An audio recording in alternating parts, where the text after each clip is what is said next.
Bom, parágrafos do artigo 7º. Então, no artigo 7º, você vai decorar. Ai, professora, tu manda decorar um monte de coisa. Aqui tem que decorar.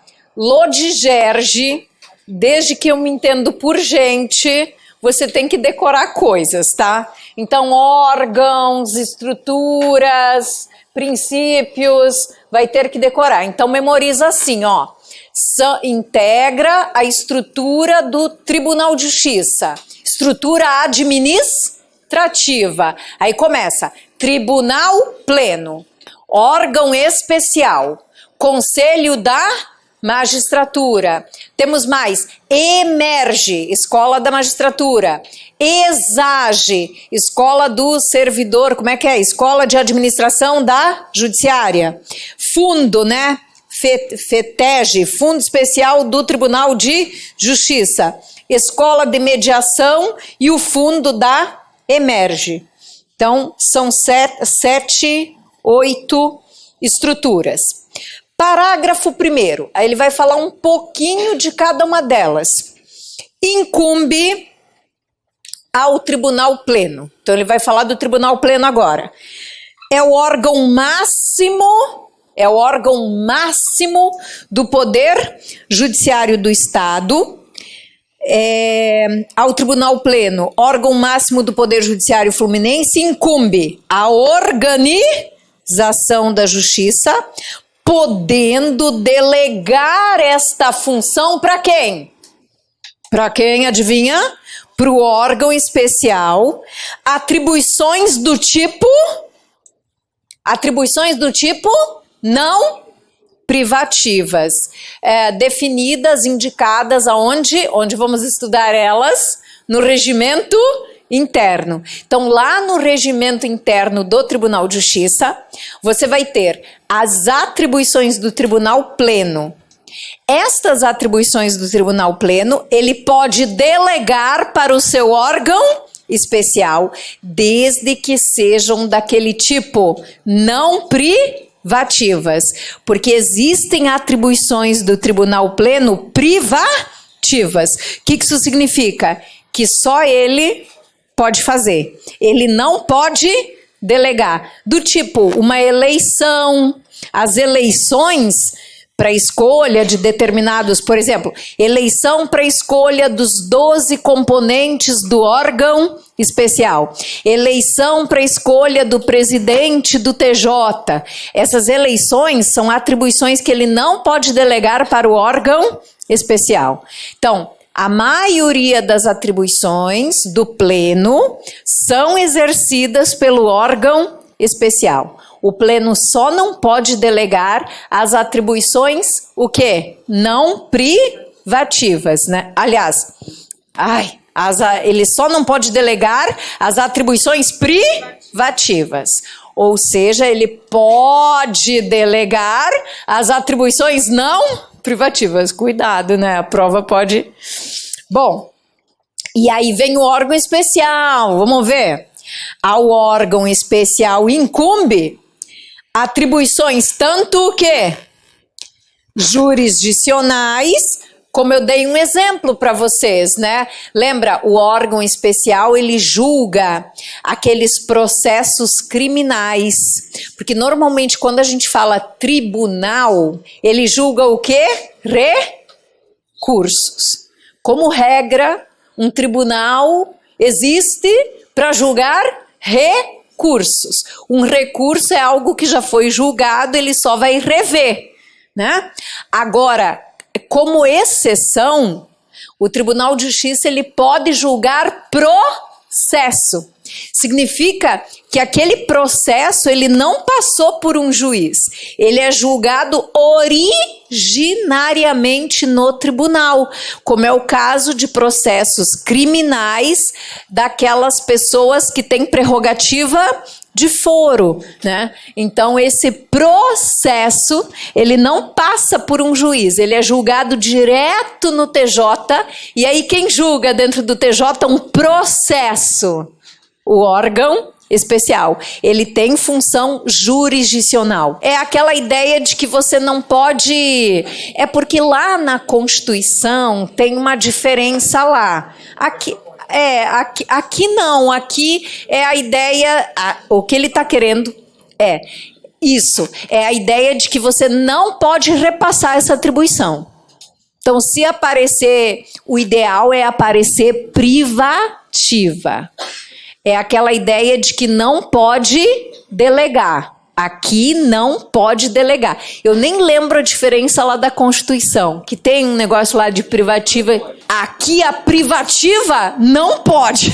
Entendeu? A privativa é aquela que não pode. Na verdade, aqui não tem essa diferença de privativa exclusiva. Aqui eles usaram a palavra privativa na ideia do lato sensu para dizer que é aquela atribuição que não é objeto de delegação. Seria a tal da exclusiva lá na Constituição. Então não esqueçam, o órgão especial tem função jurisdicional e administrativas. E na sua origem, essas funções eram de quem? Do pleno. Só que foram delegadas para o órgão especial. E são funções não privativas do pleno, né? Seguindo, Conselho da Magistratura. Ao Conselho da Magistratura incumbe o exercício de função apenas o quê? Função administrativa, recursal e ordinária na forma prevista no regimento interno. Então ele está dizendo aqui que o Conselho da Magistratura é um órgão meramente administrativo que vai tomar decisões em processos administrativos e também funciona como um órgão revisor. Ele é um órgão que toma decisões em processos, mas também é um órgão que julga recursos em processos de que natureza? Administrativos. Tá. Depois tem a escola, a EMERGE. Escola da Magistratura atua na formação dos magistrados. É aquilo que eu comentei com você. Passou no concurso para magistratura, esse juiz iniciante, né? Primeiro ele fica uma temporadinha nessa escola lá, sofrendo a lavagem. Você é um juiz, você é um juiz, você é um juiz, né?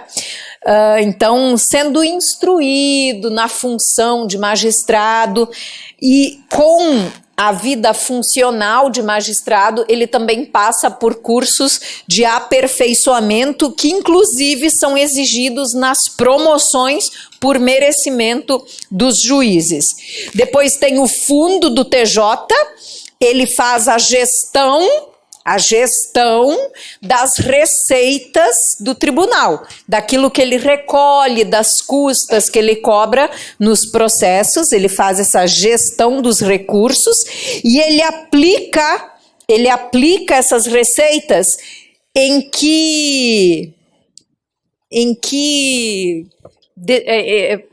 com qual finalidade? As receitas são aplicadas para pagar funcionários? Para comprar material de consumo? Para pagar a luz do tribunal? Para que eles podem usar essas receitas? Modernização e aparelhamento do tribunal. Ela tem uma finalidade, entendeu? Eles não podem usar esse dinheiro para qualquer coisa. Vamos reformar, vamos construir um prédio. É aparelhamento e modernização. Então tem uma destinação aqui definida em lei. Depois tem a sua escola, a Escola de Administração, a ESAGE. Ela atua no aperfeiçoamento permanente dos servidores, então é a tua escola. Tem a Escola de Mediação, a EMED. Essa aqui é nova, atua na formação e treinamento de mediadores e os próprios conciliadores lá dos juizados, dos JECs, né, enfim. O fundo da EMERGE, que atua na gestão das receitas vinculadas ao custeio e também são aplicadas na modernização e aperfeiçoamento da Emerge, porque como eu falei para vocês, a Emerge, ela tem aqueles cursos preparatórios para a magistratura. Esses cursos não são de graça, as pessoas pagam. A Emerge, ela faz congressos, eventos, alguns ela cobra, tem muitos gratuitos também, mas alguns eventos ela cobra, e aí ela arrecada, vai para esse fundo que é aplicado no aparelhamento da própria escola, da magistratura. Ok, então esses são os órgãos administrativos dentro do TJ. Agora, quem administra dentro do tribunal tem cargos que fazem parte da tomada de decisões, da direção do tribunal, né? Então, quem dirige o Tribunal de Justiça são cargos. Quem são esses cargos? O presidente do TJ, que tem quantos vices? 3 vice-presidentes, além do corregedor. Então, a direção do Tribunal de Justiça ou a administração superior do tribunal é integrada pelo presidente do TJ, o famoso, né? Temos o corregedor-geral da Justiça, o primeiro vice, o segundo vice e o terceiro vice-presidente. O processo eleitoral, porque eles são escolhidos por eleição, e as atribuições deles, tá tudo aonde? No regimento interno. Nesta lei, estava na lei. Aí nesse momento eu chegava num artigo que tinha 50 incisos, que trazia as 50 competências do presidente do TJ. E eu fazia vocês decorar, porque cai em prova. As competências, né? Agora isso está tudo no regimento interno. Então a gente tem que aguardar o edital para ver se o regimento interno, torcer para ele não cair, tá? Mas eu acho difícil ele não cair. Já vou preparar o coraçãozinho de vocês. Então essa parte toda antigamente estava na lei. Eles jogaram agora tudo para o regimento interno. Era metade do teu estudo. Era a competência do presidente, do primeiro vice, do segundo vice, do terceiro vice, do corregedor. Era muita coisa para estudar, muita coisa. Aí eu mandava você fazer fichinhas. Tinha que anotar a competência em cada fichinha e ficar decorando as fichinhas. Aí levava para o banheiro, para o banco, para tudo que canta as fichinhas, para decorar aquilo tudo. E caía muito em prova. Então agora isso não está mais aqui. Foi tudo para o regimento interno. Compete ao presidente do TJ, compete ao primeiro vice, compete ao segundo vice, compete ao terceiro vice, compete ao corregedor. Então vamos ver se vai aparecer lá no regimento interno para a gente. Ok, o processo eleitoral também está todo no regimento interno. A lei antiga falava muito pouco do processo eleitoral também, mas basicamente quem é candidato a presidente do TJ? Essa regra está lá na Lei Orgânica da Magistratura, é uma regra geral. Quem pode ser um presidente do TJ? São os desembargadores mais antigos em número igual ao número de cargos da direção. Quantos cargos tem na direção do tribunal? Tem 5? 5. Presidente, 3 vices, corregedor. 5 cargos. Então, quem é candidato a presidente do TJ? Os 5 desembargadores mais antigos. Aí, os desembargadores se reúnem para votar em um dos 5. Só que é vedada a reeleição. Então eles vão ver desses 5 mais antigos, quem já foi presidente não pode ser mais, entendeu? Então vão tirando, sabe? Até encontrar os 5 mais antigos elegíveis. Esses são os candidatos. Aí, quem é candidato a primeiro vice? Os 5 mais antigos. Aí, quem já foi presidente não pode ser menos. Aí esses já estão fora. E quem já foi primeiro vice não pode ser de novo, porque é vedada a reeleição. Aí estão fora. Aí, candidatos a segundo vice são os 5 mais antigos desembargadores que não foram presidente do TJ e que não foram ainda segundo vice, entendeu? Quem é candidato a corregedor? Os 5 mais antigos que não foram presidente do TJ e que ainda não foram corregedor. Então é sempre assim. Aí mandato, 2 anos, aí depois nova eleição, tá? Mas esse processo eleitoral, a princípio, só no regimento interno. É só para vocês terem uma ideia mesmo como funciona, ok? Seguindo, então, por hora, o que você tem que saber? Sempre fazendo o resumo na cabeça. Vamos lá. Quem é o órgão mais importante do Poder Judiciário do Estado? O Tribunal de Justiça. Por quê? Porque ele é um órgão superior. Por que ele é considerado superior? Porque a ele incumbe a administração de todo o Poder Judiciário.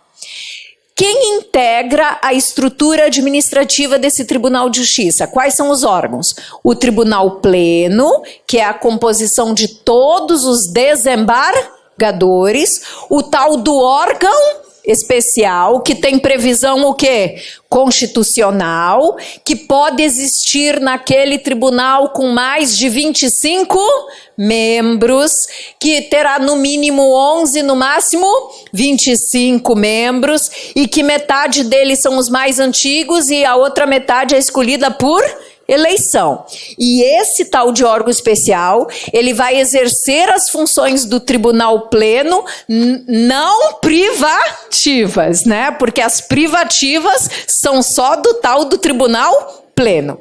Então, integra a estrutura administrativa do Tribunal de Justiça, o Tribunal Pleno. Quem mais? O órgão especial. Quem mais? O Conselho da Magistratura, a Emerge, o Fundo da Emerge, a Escola do Servidor, que é a Escola de Administração Judiciária, tem o Fundo do Tribunal de Justiça, tem o Fundo da Emerge e tem mais um, né?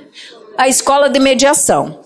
Pronto, decorou os órgãos que integram a estrutura administrativa. E o Tribunal de Justiça tem uma administração superior integrada por 5 cargos. Quem são os 5 cargos?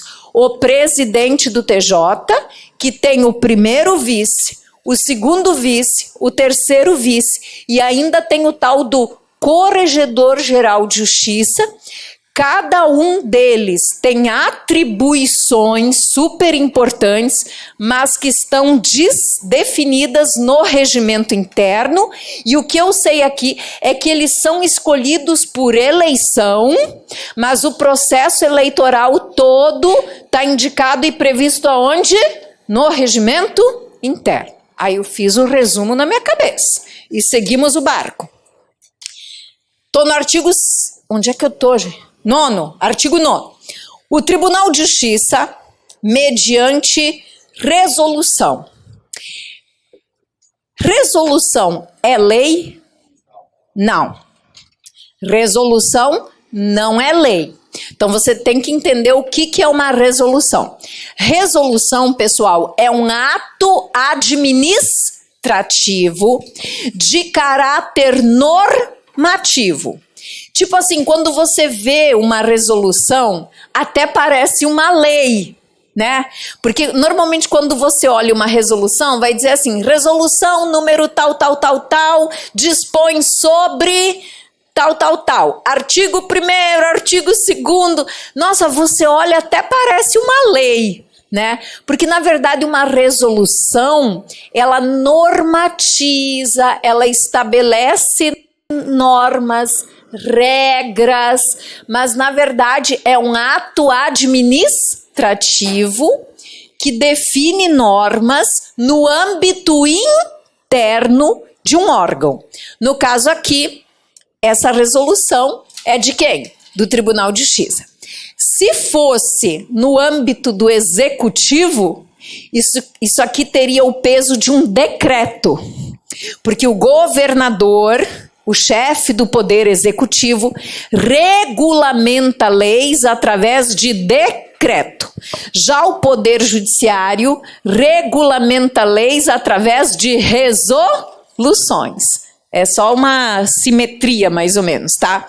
Mas o ponto aqui é você entender que não é uma lei, é um ato administrativo interno do tribunal, mas que tem muita força, porque vale como uma norma de muito poder, mas dentro do poder judiciário. É a norma maior, porque é uma resolução do tribunal. Aí vem, o tribunal, mediante resolução, poderá, aglutinar juízos. Nossa, eles escolhem cada palavra, né? O que é aglutinar? Agrupar, né? Juntar. Tipo assim, juntar. Eram 2 varas. Vamos lá. Uma comarca tem 4 varas cíveis. Só que essas 4 varas cíveis estão meio vazias. Não precisava ter 4. Teve uma época que era necessário ter 4, mas o negócio foi esvaziando. Agora 4 tá demais. Então vamos, aglutinar, juntar. Aí só vamos ter 3 agora, entendeu? Diminuir, aglutinar. Ou o quê? Extinguir.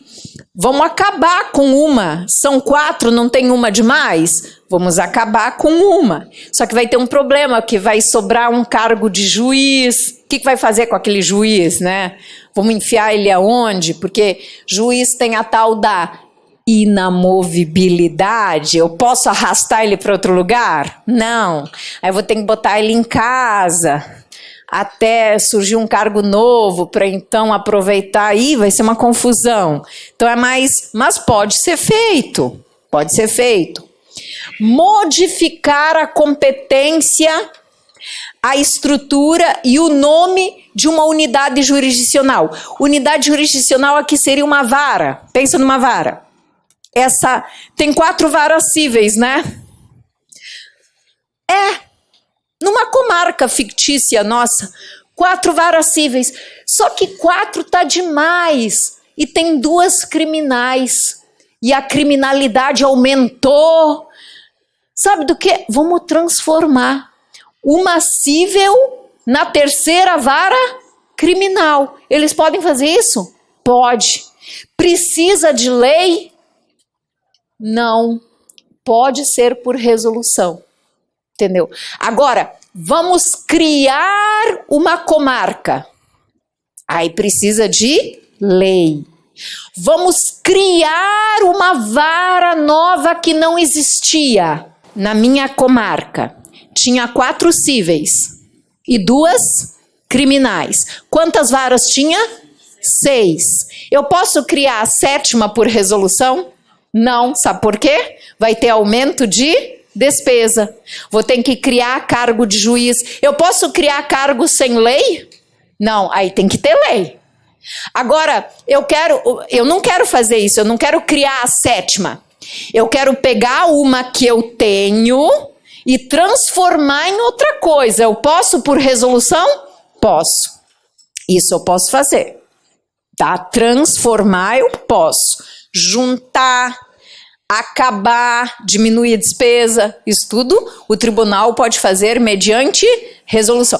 Ele pode mexer sem aumento de despesa. O problema é que para criar uma nova teria aumento de despesa, aí não pode. Aí no final diz, bem como redistribuir processos. Olha só, eu não transformei uma cível numa criminal, agora eu fiquei com 3 cíveis e 3 criminais. Aqueles processos cíveis da 4ª cível que eu transformei em criminal, eu vou jogar para onde? Para as outras cíveis. O que eu estou fazendo? Uma redistribuição de feitos. Pode ser feito por resolução do tribunal? Pode. Então isso aqui pode cair na tua prova. O que o Tribunal de Justiça está autorizado por lei a fazer através de um ato administrativo chamado resolução? Pode aglutinar varas, pode extinguir varas, pode transformar varas, né? Pode mudar o nome, mudar a competência. Eu posso transformar um JEC, Juizado Especial Cível, num Juizado Especial da Violência Doméstica contra a Mulher. Eu posso transformar, mudar a competência, desde que não aumente despesas. Redistribuir processos, tá? Parágrafo 1º. A Corregedoria Geral da Justiça disporá por ato normativo. O ato normativo do corregedor é um provimento. O tribunal, ele edita resolução. O corregedor, a corregedoria, edita provimento. Provimento número tal da corregedoria. Esse ato administrativo aqui é o tal do provimento, o ato normativo. A corregedoria disporá, por ato normativo, que é um provimento, sobre a distribuição ou redistribuição de processos nos casos de aglutinação, modificação ou extinção dos juízes de primeira instância. Então, quando acontece, quem administra a justiça tem dois grandes administradores. Quem administra o TJ? O presidente do TJ. Quem administra a primeira instância? O corregedor. Eles meio que dividem, que fica muito pesado para um. Então, o presidente ele fica mais com o tribunal e o corregedor ele olha mais para o funcionamento, né, da primeira instância, dos serviços, das varas, dos fóruns. Aí é mais com o corregedor, né? Então, ele que cuida mais dessa parte. Então, tudo referindo à primeira instância, você vai ver que está muito com o corregedor. Tudo que está envolvendo o tribunal, dentro do tribunal, você vai ver muita figura do presidente do TJ. Só que quem é o chefe do Poder Judiciário? Presidente do TJ. Quem vai assinar a tua nomeação, mesmo você trabalhando na primeira instância? Presidente do TJ. Ele é o chefe do Poder Judiciário, tá? Mas assim, quem administra, quem define a tua lotação? O corregedor. Ele que vai dizer, você vai trabalhar na 2ª Vara Cível de Nova Iguaçu. Já é o corregedor que organiza as lotações, porque ele administra a primeira instância. Mas quem provê os cargos é o chefe, presidente do TJ. Parágrafo 2º. O tribunal deverá garantir o acesso à justiça com o atendimento à população nas localidades por meio de postos avançados, postos de inclusão digital, núcleos de salas passivas e ou unidades móveis, o quê? Itinerantes, que equivalerão, para os fins legais, às sedes de unidades jurisdicionais. Aqui são ideias da justiça se aproximar do povo. Seria assim, gente, de tudo que está aqui, o que eu posso te dizer que é negócio de postos avançados, blá, blá, blá, ainda é só nas ideias.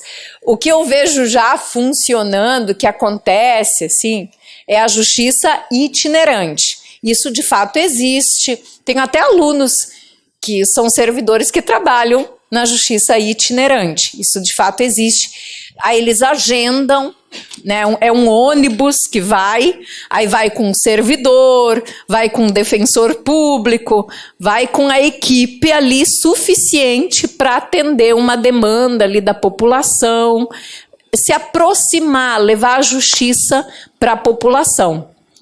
para deixar a justiça mais assim. É como se fosse um justiça presente, sabe? Nesse sentido, a gente está aqui, a gente não é tão distante quanto parece. É nessa ideia, assim, de aproximar a justiça da população. As unidades jurisdicionais exclusivamente digitais e virtuais, que é a ideia, né? A ideia do futuro, assim, o processo eletrônico, audiências virtuais. A gente também não chegou 100% ainda nisso aqui, mas é a ideia, o futuro, né? Então, você tem varas, então, exclusivamente digitais e virtuais. Poderão ter especialização em razão da matéria da pessoa, da fase processual ou para o cumprimento de precedentes e recursos repetitivos, com competência sobre toda a área territorial situada dentro dos limites da jurisdição do tribunal, ou abranger apenas uma ou mais regiões. Então, aqui eles estão falando de uma coisa bem futurística, né? Mas é uma ideia, eles estão já projetando, que seria uma unidade jurisdicional, ou seja, uma vara, né? Totalmente virtual, com audiência, com processo todo virtual, audiência virtual, e essa vara, ela pode atender não só uma comarca, mas ela pode atender várias comarcas, ela pode atender toda uma região, ou ela pode atender até um estado, até o estado todo, dependendo da especialização, dependendo da matéria. Mas, professora, você teria um exemplo de uma vara, uma especialidade de uma vara que atenderia o estado todo? Eu tenho, aqui no Rio, por incrível que pareça, existe e é presencial. Ela não é essa aqui ainda. A VEP, vocês já ouviram falar da VEP? Vara de Execução Penal. Tipo, Nova Iguaçu, tem muito condenado? Processo criminal? Pessoas condenadas? Sim, gente, é uma comarca grande. Vai ter muito processo criminal? Vai. Vai ter muita gente condenada? Sim. Vai ter gente tendo que cumprir pena de prisão? Sim, porque é um lugar muito grande, né? Ou não tem crime aqui? Né? Então, assim, tá. Aí Nova Iguaçu, que é grande, é uma comarca grande, que tem, acho que são 6 varas criminais, posso estar enganada, 5 ou 6 varas criminais, que certamente tem muitas pessoas condenadas por crimes. Aqui, comarca de Nova Iguaçu, tem a vara de execução penal, que é uma vara que cuida do condenado, do preso, da execução da pena. Existe essa vara aqui? Não. Na verdade, VEP tem só na comarca da capital. A última vez que, acho que era uma, se eu não me engano agora tem 2, eu acho. 2 varas para cuidar dos presos do estado do Rio. Ela tem, então, ela fica na capital, mas ela tem jurisdição em todo o estado. Então, você pode ter uma vara com jurisdição além de uma comarca, é isso que eu quero te dizer. Ela pode ser uma vara que pode pegar uma área maior do que uma comarca. Exemplo de uma VEP que pega o estado inteiro, né? Esse balcão virtual, o que ele está dizendo aqui é que ele pode não ficar vinculado só a uma comarca. Ele pode abranger mais de uma comarca, ele pode abranger uma região. Tipo assim, aqui na Baixada, você está no 4º NUR. Então ele poderia pegar a Baixada inteira, atender a Baixada toda. Entendeu? Ele não precisa ficar vinculado a uma comarca, ele pode ser mais amplo. Porque normalmente quando você fala em vara, é vara dentro de uma comarca. Essas varas virtuais, elas podem ser mais amplas, é isso que ele quer dizer aqui. Elas podem ser regionais, elas podem pegar toda uma região. Aí eu lembrei da VEP. A VEP é um exemplo de uma vara, mas que cuida do estado todo, inteiro. Pode ter. E esses balcões virtuais, eles podem estar vinculados a uma comarca, eles podem pegar uma região, como até o estado todo, dependendo da matéria, dependendo da especialidade. Entendeu? Parágrafo 4º. A supressão da unidade jurisdicional física. Então, seria substituir uma vara física por uma vara virtual. Não estando o juízo vago, ou seja, existe um juiz, quer dizer, não, o juiz físico existe. Mas a ideia é terminar aquela vara física, mas o cargo de juiz não está vago. Aí o que eles pretendem aqui? Depende da expressa concordância do juiz titular, salvo na hipótese de conversão em unidade jurisdicional digital ou virtual. Então vamos lá. A supressão da unidade jurisdicional física é uma vara, pensa numa vara, com toda a estrutura, cartório, servidores, juiz, tudo bonitinho, uma vara física. Só que o tribunal está querendo o quê? Acabar, extinguir a estrutura física, porque ele entende que ela pode até ser substituída por uma ideia virtual, enfim, mas ele quer terminar com aquilo. Só que tem um detalhe: o cargo de juiz não está vago, o juiz continua lá. Aí nesse caso o tribunal só pode extinguir aquela vara com a concordância do juiz, a menos que ele transforme,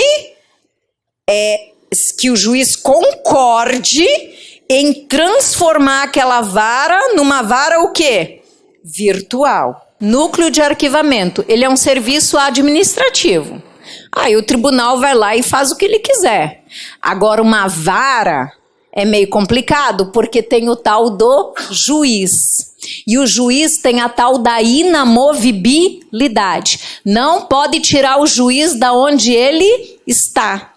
Mas o tribunal quer extinguir a vara. Aí o juiz tem que fazer o quê? Concordar. Só pode extinguir com a concordância do juiz. Eles podem converter também numa vara virtual, mas o juiz tem que concordar. Tem que dar. Mas aí ele vira titular da vara virtual. Salvo na hipótese de conversão, mas ele continua titular da virtual, entendeu? Ele continua titular da virtual. Então, vamos lá. Resumindo, para extinguir a vara, vamos lá. Quando o tribunal pode extinguir uma vara sem problema e sem ter que pedir para ninguém? Muito bem. A vara não tem juiz. Por quê? O juiz se aposentou. Então, é uma vara que no momento está sem juiz titular. Aí é uma vara estava meio com pouco processo, o tribunal pode chegar e extinguir a vara. Meu Deus, e tá sem juiz, mas tem técnico, tem analista. Os coitadinhos vamos remanejar, porque vocês não têm o quê? Inamovibilidade. Agora, a vara tem um juiz titular, mas não está mais valendo a pena manter essa vara. Aí o juiz titular tem que concordar com a extinção. Por quê? Porque aquilo vai afetar a inamovibilidade dele. Agora, o que daí o tribunal pode fazer? Pode deixar de ter aquela estrutura física, transformar aquela vara numa vara virtual e deixar aquele juiz como titular da vara virtual daí. E só se livra dos técnicos e dos analistas, né, que vão ser removidos para outros serviços e tal. Mas o juiz, ele continua titular daquela vara. Ela que virou virtual. Ah, isso aqui é tudo novo, gente. Tudo coisinhas, detalhezinhos chatos. Hã? É um processo eletrônico. Todo eletrônico. Vai ser distribuído para essa vara virtual. Meu filho, tu não sabe o que um advogado passa todos os dias. É uma luta. E o próprio serventuário também. Louco. Daqui a pouco chega, nem cartório mais tem. Cadê o cartório que estava aqui? Tá uma loucura. Mas são processos, é porque moderniza muito rápido, né? E nós que somos mais antigos, a gente tem mais dificuldades. Os jovens não é tanto, mas quem é das épocas mais antigas. Eu acho que eu sou, assim, um ser, quem tem a minha idade, porque eu sou de uma época que não tinha telefone, né? E hoje a gente vive isso aí, essa loucura toda. E a gente conseguiu sobreviver, conseguimos, estamos aqui, né? Mas realmente muita tecnologia, sistema, enfim, token. E aí o sistema está fora do ar, e daí até o último dia de prazo, e aí já sabe que não pode deixar para o último dia, porque é uma loucura, e troca o sistema toda hora, e tem que acompanhar. Artigo 10. O órgão especial, mediante indicação do presidente, nas condições e limites que estabelecer, poderá estender jurisdição dos juízes de primeiro grau para comarcas contíguas ou não, observando mesma competência, visando aos seguintes objetivos: solução para acúmulo de serviço que não enseje criação de vara ou comarca, produção mínima que justifique o cargo. Isso aqui também é bem novo, não tinha nas leis anteriores. Então vamos lá, eu sou juíza titular de uma vara em Nova Iguaçu, vamos imaginar. Então, aonde eu julgo processos? Em Nova Iguaçu, dentro da minha competência, tipo vara criminal. Então eu vou julgar crime que ocorreu aqui em Nova Iguaçu, distribuído para minha vara. Ele está falando aqui da possibilidade de eu atender processos, desde que seja dentro da minha competência. Qual é a minha competência? Criminal, desde que seja dentro da minha competência. Processos numa comarca vizinha, contígua à minha. Para atender o quê? Acúmulo. Né? Função de acúmulo. Isso não aconteceria bem aqui em Nova Iguaçu, mas pensa assim, uma comarca bem pequena. Vamos dar um outro exemplo. Uma comarca pequena, Japeri. Lá tem 2 juízes, tem 2 varas. Ela é bem pequenininha. Aí vamos imaginar que um juiz está de férias. Aí eu, juíza, estou acumulando a vara do meu colega, porque ele está de férias. Só que eu fiquei doente, muito doente, infartei e parei no hospital e não tenho nem previsão de alta. O que nesse caso o judiciário pode fazer? Vai deixar aquela comarca sem juiz? Vai chamar talvez um juiz de Queimados ou um juiz de Paracambi em acúmulo de função. É uma necessidade, entendeu? Sim, nesse caso, qual seria a minha comarca? Queimados. Só que eu vou atender a comarca vizinha em acúmulo. Sim, eu não deixo de atender queimados. Vai mexer com a minha inamovibilidade? Não, porque a minha vara é de queimados. Mas eu vou estar acumulando função na comarca vizinha. Mexe, ele me dá um trabalho a mais. Porque a inamovibilidade é não me tirar da onde eu estou. Ele não me tirou. Ele só me deu mais um trabalho. E eu vou ganhar mais por isso. E bem mais. Aqui está falando no caso dos juízes, né? Sim, os juízes. E a outra é bem nova para mim. Essa aqui é muito nova. Produção mínima que justifique o cargo. Isso seria assim. Eu estou num interior, muito interior, que eu sou a juíza da comarca de Porciúncula. Varre e sai. Deve ter sei lá quantos processos no todo. Talvez uns 400 processos ao todo. E os processos estão todos encaminhadinhos.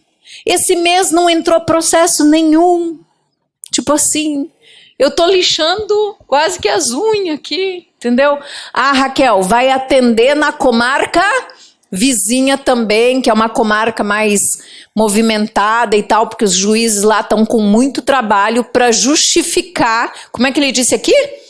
Justificar a produção mínima no cargo de juiz.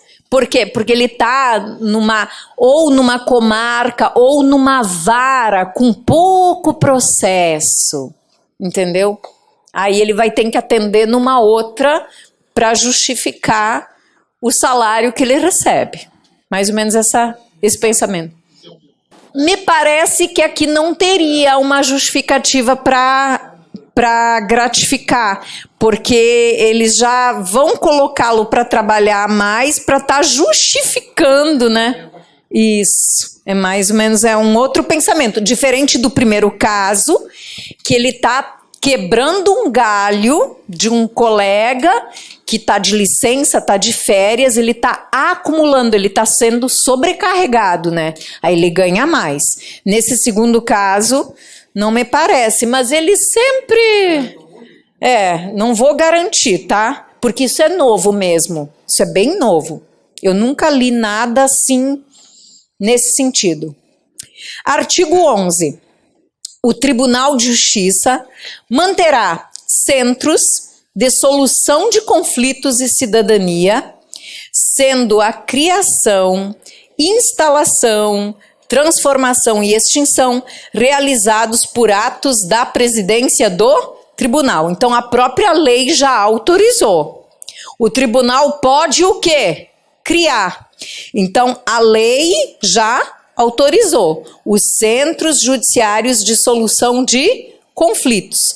Seriam tipo mediação, né? Eu também, na prática, eu ainda não vi isso. Já montaram? Eu nunca... Então, já tem um em Nova Iguaçu. Eu nunca participei lá de audiência nenhuma lá. Assim, no JEC tem muito, mas é do próprio JEC. Aqui não, aqui seria algo à parte. Então, você pode procurar com um problema, mas não é algo que você quer entrar com processo. Você quer uma mediação antes de um processo. Você vai tentar um acordo com a pessoa antes de um processo. As pessoas nem estão habituadas a isso, mas vai começar, né? É bom, isso é bom. Parágrafo único.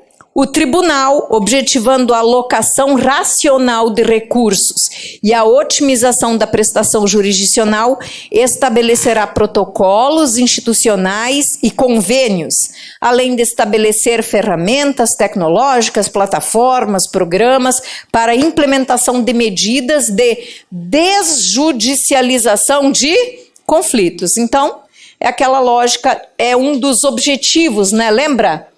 O último objetivo que eles colocaram: incentivar a adoção de métodos adequados de solução de conflitos. Lá no artigo 6º, um dos objetivos, né, dos primados que eles colocaram é investir nessa questão de resolver as coisas de forma mais amigável, chegar num acordo, evitar o litígio, evitar o processo. Então, o próprio judiciário atuando para evitar o processo, né?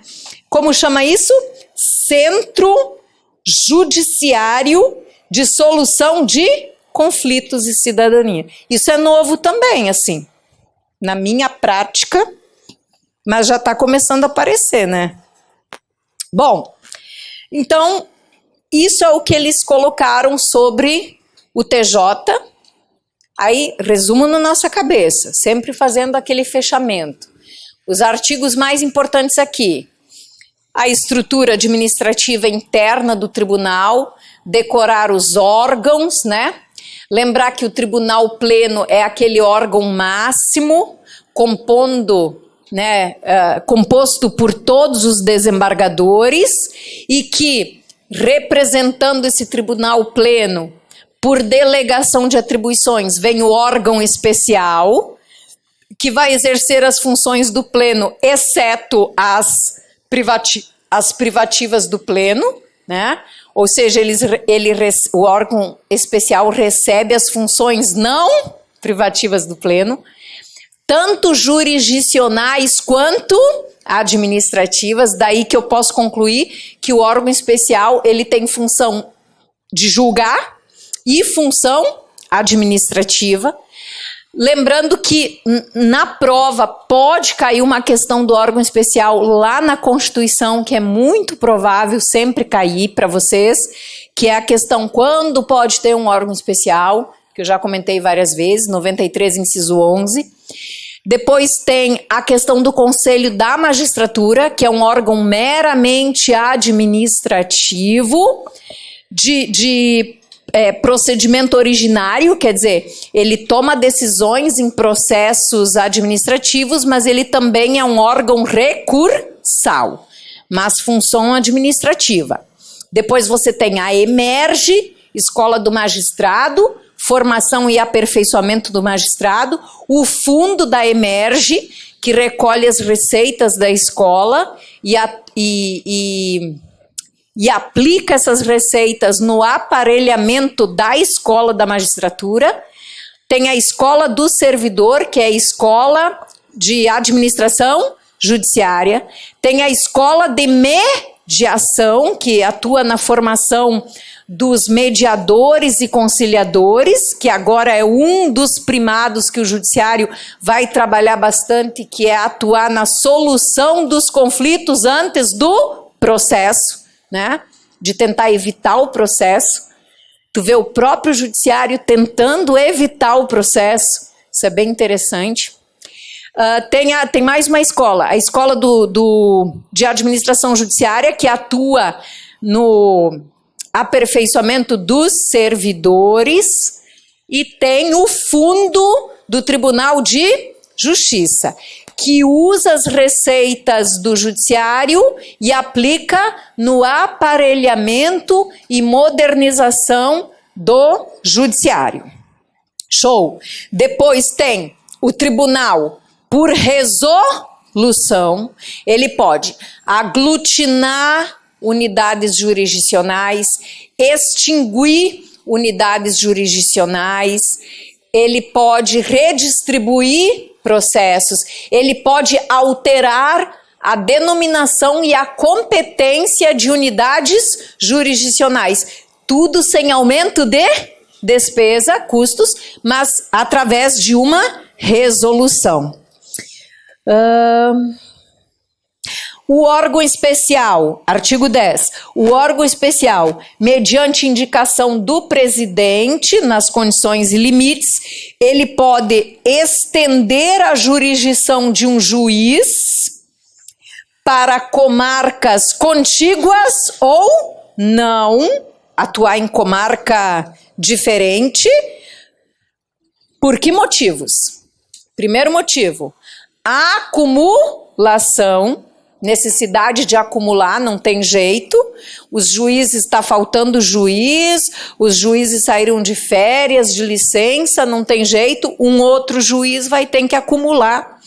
E o segundo motivo, que é bem novo para mim, justificar, meio que justificar o salário que ele recebe, né? Mas não é assim, é produção mínima que justifique o cargo. O que você visualiza? Está numa vara ou numa comarca com pouco processo. Então vai ter que trabalhar numa outra para justificar, né, a produção mínima que um juiz deve fazer. Eu acho que isso é o mais importante aqui. Bom, vocês já estão começando a querer se mexer, mas dá para ver o capítulo 2 agora. Segura só mais um pouquinho. Magistrados. Magistrados. Gente, mudou tudo, tá? Quando eu fui ler isso aqui, deu um nó na minha cabeça. Porque a carreira da magistratura era completamente diferente, tá? Então, assim, a gente tinha, primeiro, antes de 2015, nós tínhamos o juiz de entrância comum, que daí trabalhava na comarca de primeira entrância ou na comarca de segunda entrância, e daí tu tinha o juiz de entrância especial. Aí em 2015, eles terminaram com a comarca de primeira e segunda entrância e virou tudo comarca de entrância comum. Aí ficou mais fácil. O juiz de entrância comum trabalhava na comarca de entrância comum. E o juiz de entrância especial trabalhava na comarca de entrância especial. Agora mudou tudo. Eu tive que resetar minha cabeça e ainda tá resetando, tá? Que eu ainda não consegui. Então me ajuda agora. Mudou tudo, tá? Então vamos com calma aqui. Primeiro ponto, isso aqui é fácil. O ingresso. Aliás, a carreira tá no 15. Agora o 12, o 13 e o 14 tá mole. O 15 que o trem meio que enguiça. Mas vamos lá. Aqui, ó. Agora, olha o 16. Só para te mostrar como é que ficou. Artigo 16. A primeira o quê? Instância. Lembra que eu falei para vocês? A justiça tem a primeira instância e a segunda instância. Quem trabalha na primeira instância? Os juízes, certo? Então vamos seguir. Artigo 16. A primeira instância é composta de duas entrâncias. Aí você não pode confundir a palavrinha instância com a palavrinha entrância, tá? Então, antes, as entrâncias era entrância comum e entrância especial. Só que agora, como é que ficou? Agora ficou assim.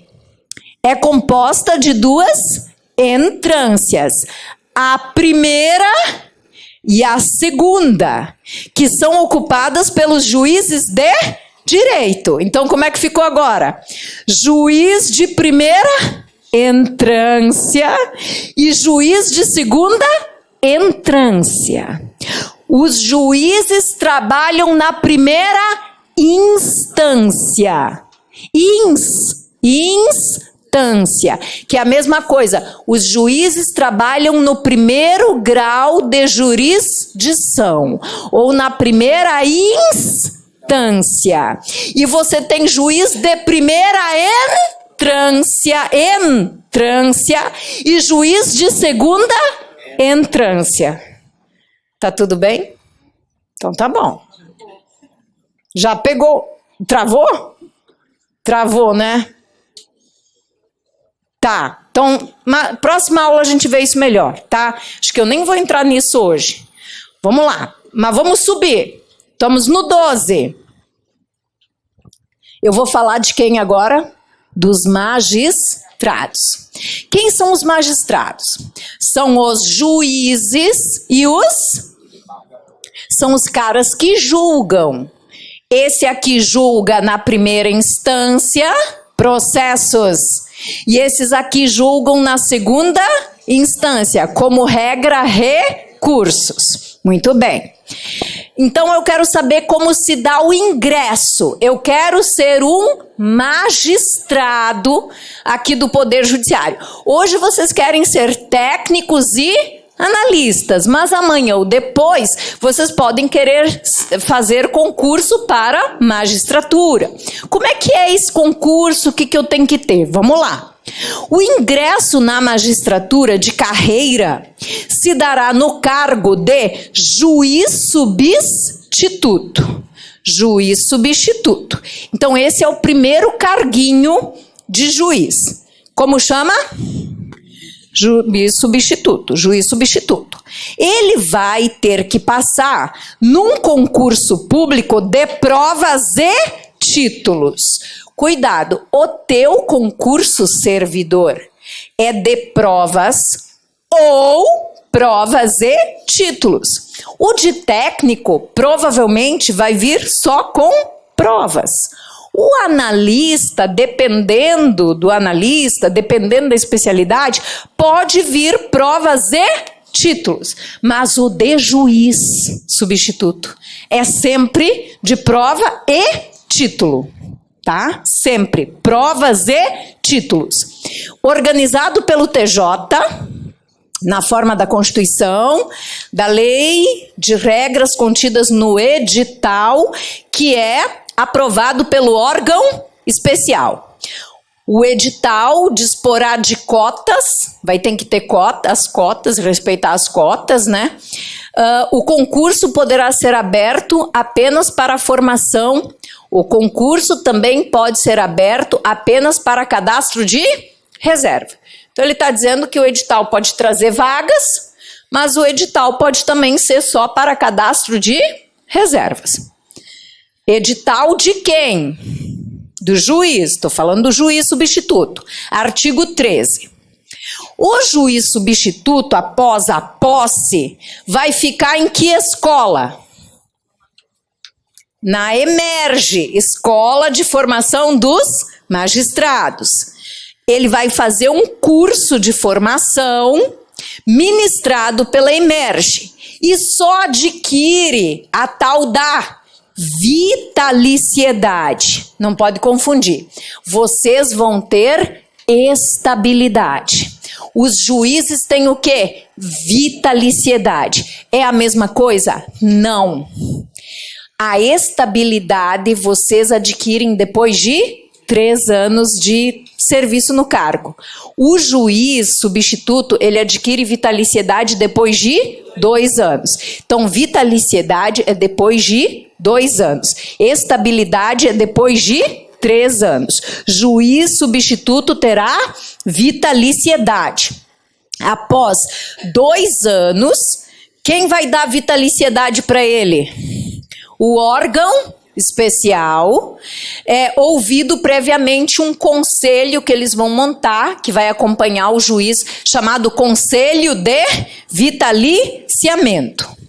O prazo para vitaliciamento só considerará o tempo de efetivo exercício na carreira, desconsiderando qualquer afastamento, salvo o quê? Férias. Então, o único afastamento que eles vão considerar dentro desses 2 anos é férias.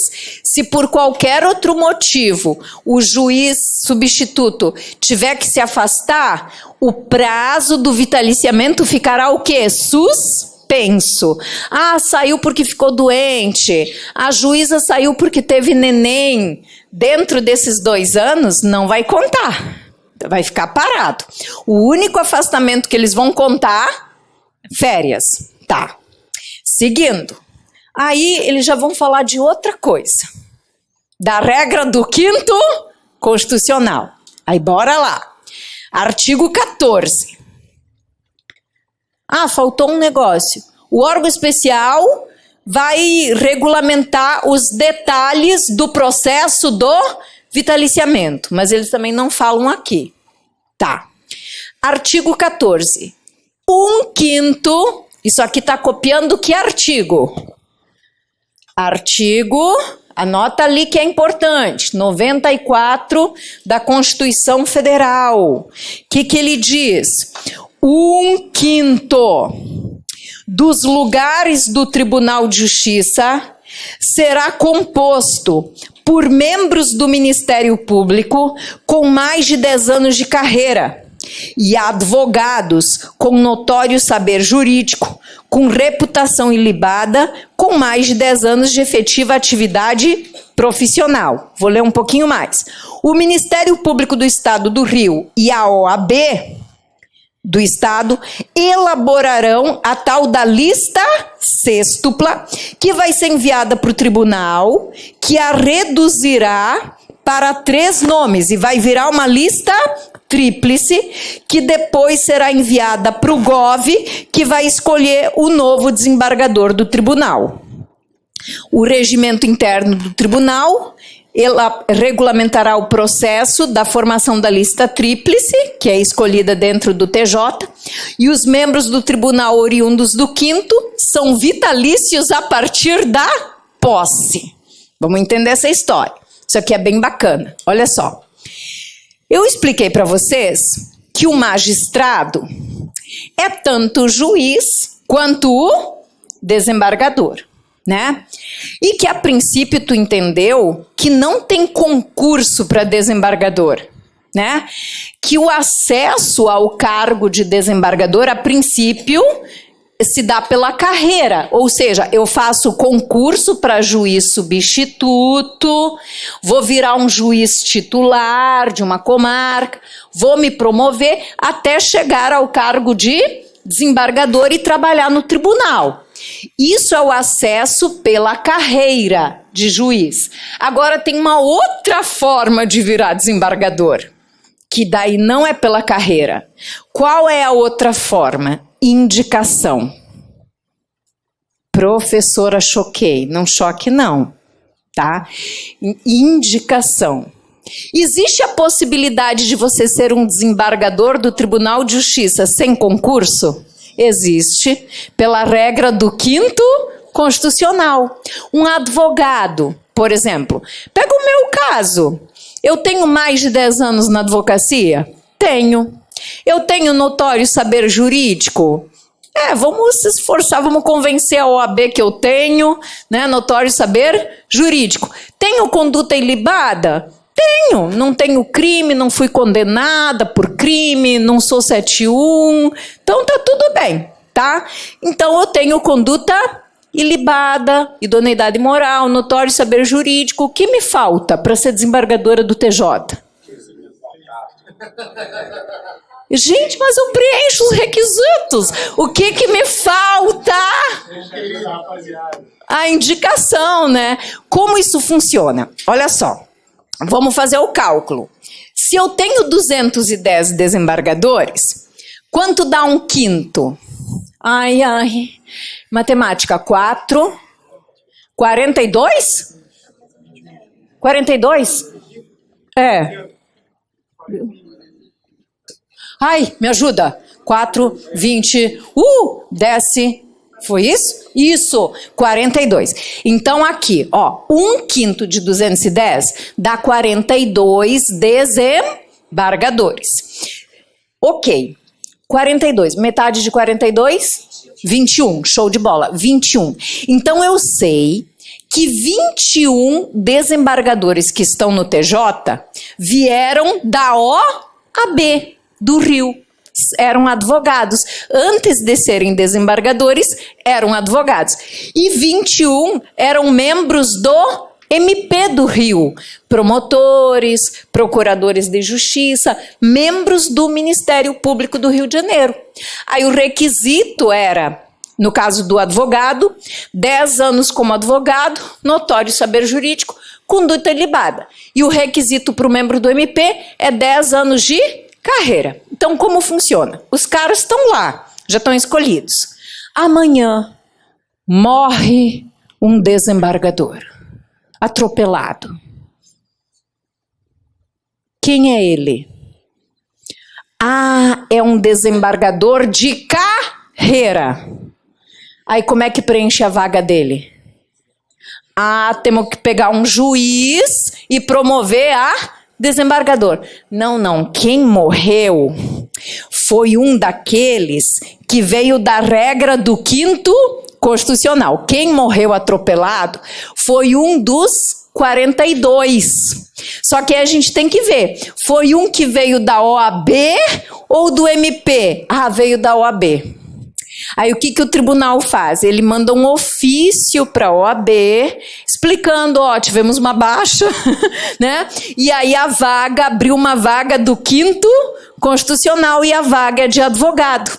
Aí a OAB, ela publica um edital, que eu nunca vi, mas enfim, é publicado um edital, não sei aonde, né? E aí a OAB publica esse edital para divulgar aos advogados interessados que está aberta uma vaga do 5º Constitucional. Aí os advogados com mais de 10 anos, notório saber jurídico, junto ao currículo, coisa e tal, vai lá e se inscreve na vaga. Eu. Não interessa quem. Sim. Na posse. A vitaliciedade com a posse, não tem nada de 2 anos para eles. Aí a OAB, não sei como lá, deve ter o padrão deles lá, eles escolhem, daqueles que se inscreveram, eles escolhem 6 nomes. Escolhem. O que tem maior notório saber jurídico, escolhem. Aí vira uma lista sextupla. Quantos advogados se inscreveram? 59. Desses 59, a OAB vai escolher 6, tá? E aí esses 6 nomes, lista sextupla, vai para o tribunal. Aí é lógico que não são os 210, né? Porque é muita confusão. Aí o órgão especial vai olhar para aqueles 6 nomes e vai escolher o quê? 3. Gente, isso é uma campanha, é um tal de roda gabinete, que vocês não têm nem noção. Aí, inclusive, um dos últimos candidatos a desembargador foi o nosso procurador aqui do município, o Rafael Tonassi, não sei se alguém conhece. O anterior, não o atual é o Bosco, o antes desse, o Tonassi, ele foi candidato do 5º. Ele chegou para tríplice. Só que não passou, não. No GOV. Aí o que acontece? O tribunal tira 3 e fica com 3. E daí a lista tríplice vai para o governador, e daí o governador escolhe quem ele quiser dos 3. O tribunal até manda com a votação, mas ele escolhe um dos 3 que ele quiser. E aí vira o novo desembargador do tribunal. É assim, tá? Com vitaliciedade na posse. Tá aqui escrito. Tá? E a mesma coisa, quem foi atropelado foi o desembargador que veio do MP, mesma coisa. O tribunal manda um ofício para o MP, ele abre, aí os membros do MP se candidatam, aí escolhe 6, manda para o tribunal, reduz a 3, manda para o GOV, escolhe o novo desembargador. Essa é a regra do 5º. Aí, eu vou retomar nisso, mas lembra do órgão especial? Lembra que o órgão especial representa o tribunal? O tribunal não tem que obedecer 1/5 de advogado e membro do MP? O órgão especial não é o próprio tribunal? Então o órgão especial tem que respeitar o 5º também. 1/5 de 25. 5. Desses 25 do órgão especial, 5 tem que vir da onde? Dos 42. E ainda meio que paritário. Tá, mas como divide 5? Então, olha só, como é que eles fazem? Lembra da parte eleita? Imagina que, desculpa, lembra da parte antiga? Imagina que na parte antiga você tem 3 desembargadores da OAB. 3 da OAB. Quantos tem que ser escolhido por eleição? Do MP? 2, para ficar paritário. Aí na próxima eleição do órgão especial, quantos você tem que escolher por eleição? Aí tu já tem que escolher 3. Eles têm que ficar respeitando a paridade. Entendeu? Oi? Sabe para quem esse aparelho logo perdeu? Ah. Para a vida do filho. Ai, eu não sei, gente, eu não sei para quem. Mas eu lembro que ele concorreu. Eu lembro e ele chegou. É que é um advogado muito bom, assim, é uma pessoa bem conhecida no meio jurídico, e ele foi um dos candidatos, eu lembro. Tem um muito famoso também, eu estudava no livro dele, Alexandre Câmara, de processo civil. Ele foi um advogado que chegou ao cargo de desembargador pela regra do 5º. Assim, tem vários. E eles chegam a presidente do TJ, eles são desembargadores, gente, igual aos outros. Eles podem até torcer o nariz, mas eles são iguaizinhos aos outros, tá? Mesma vitaliciedade, mesma titulação, mesma honraria, mesmo tudo, tá? Então é assim que funciona a regra do 5º Constitucional, fundamento, artigo 94 na Constituição, que repete praticamente no artigo 14 da Lei de Organização. Paramos em que artigo? 15, próxima aula.